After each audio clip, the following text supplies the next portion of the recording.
Hey guys, Mouse here. So today I'm going to share with you guys my 57.441 seconds run here in the Battlefield of Time using Alicia, Ho, and Meilin. So I know this is quite not the usual lineup that people are gonna use here because of course the weakness of IGRIS now is light, which means we want to use Cha as much as possible. But my problem is my Cha is still at low advancement, and my Emma, which is probably gonna be one of the best when it comes to wave clear, this is also not that good. So what I did instead is to use the characters that would give me a better chance of being able to do a quicker run, which is Alicia. So just to let you know guys, here in the Battlefield of Time, your artifact stats doesn't matter, but the set effects do. And also the most important thing here are gonna be the advancements, of course, plus as well as your skill level. And since I don't really want to spend some resources here anymore, so I just used Alicia instead, and along with Meilin, which already has some pretty good skill level as well as the highest advancements that I have. So this is not going to be a general guide video, but rather I'm just going to share with you my run so that you might get some ideas if you're planning to use these units as well. Oh, and also of course, even if you're gonna use a different sets of hunters, I'm also gonna be sharing with you guys some useful tips and tricks that you can use to help you clear this stage quicker. Let's go ahead and take a look at the gears right now. So here I am using the Dragon Knight's helmet. So you might be wondering why I'm using this. Of course, this increases Alicia's damage, but what's most important here in this case is because it charges the user's score gauge. So you're gonna see later how this one worked well in my case.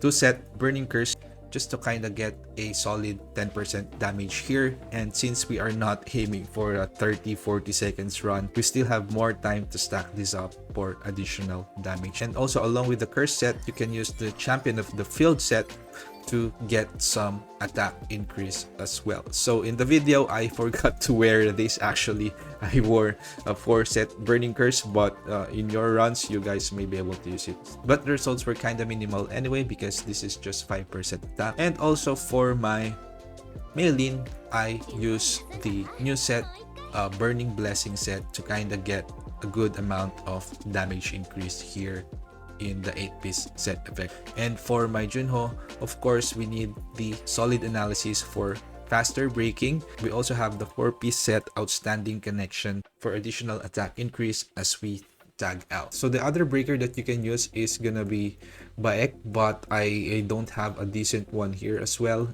Probably this guy is probably better if you have an A2 at least, but right now I don't have him yet with high advancement. So here the concept is still gonna be the same pretty much. You want to have a wave clear, you want to have a breaker, and you want to have a DPS. But in this case, Alicia played the role of the wave clear as well as the DPS.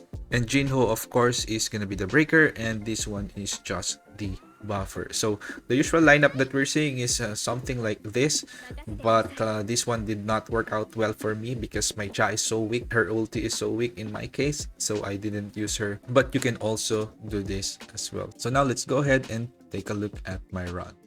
Alright, let's take a look at the replay. We just used the Ice Needle initially. We just need to walk a bit so that these monsters will appear, and then as soon as we hit them, we're gonna get 2 Frost stacks here, which we're going to use over on the second wave.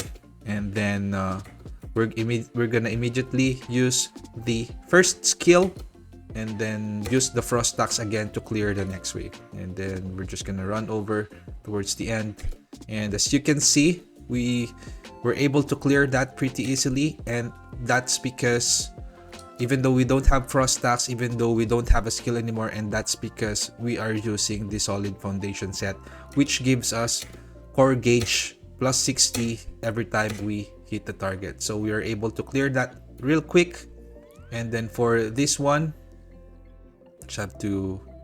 we were a bit slow there because our RNG on that final elite mobs didn't work out well. Now let's go here into the IGRIS. Just cast QTE on Jinho. First skill, second skill, that's some good break damage, but as you can see, there's still a bit of remaining shield bars here, and that is the disadvantage of not using Emma here. Okay, if we had Emma can just cast the first skill or the second skill to be able to deal some damage first before going over to Jinho, in which case we're not gonna have to wait for the cooldown of the first skill. But since we don't have a good Emma lineup and with Cha, and that's fine. Okay, so let me just go back there real quick. As soon as our first skill cooldowns, we just press the first skill. We just pressed it, and then immediately head over to our Meilin without QTE so that we won't waste time on some animation. I'm not sure if that's better, but that's what I want to do. Okay, so we're now on Meilin while Jinho is casting his first skill, and then we're already casting our first skill and second skill on Meilin plus the core attack and the shadows as well. Bam, bam, bam. Good damage, some good crits there. 58 HP and into the ult. 8 HP remaining. There you go. So far, this is the best that I have been able to achieve here in this Battlefield of Time using Alicia and Melee. But I think this is gonna be enough for me, not unless I will be lucky to pull Cha in the custom banner. So just a few reminders, guys. We also have different stats and availabilities, so just adjust your strategy as you see fit, because it's all gonna be different, especially when it comes to the skill level, the advancement, and things like those. As well as for this strategy that I used here in this particular run, it only worked quickly because I already have an A3 Meilin, which speeds up my power gauge charge, because then you're not gonna have that ultimate immediately. But with some adjustments, I believe you'll be able to do it. Again, guys, it's all gonna be different, so this is just some ideas. So if you don't have Meilin, at least A3, you can always use Min. I've also tried it, pretty much almost the same result here, especially if you're able to time the ultimate. So that's gonna be it for this video. Thank you so much for watching, and good luck on your runs.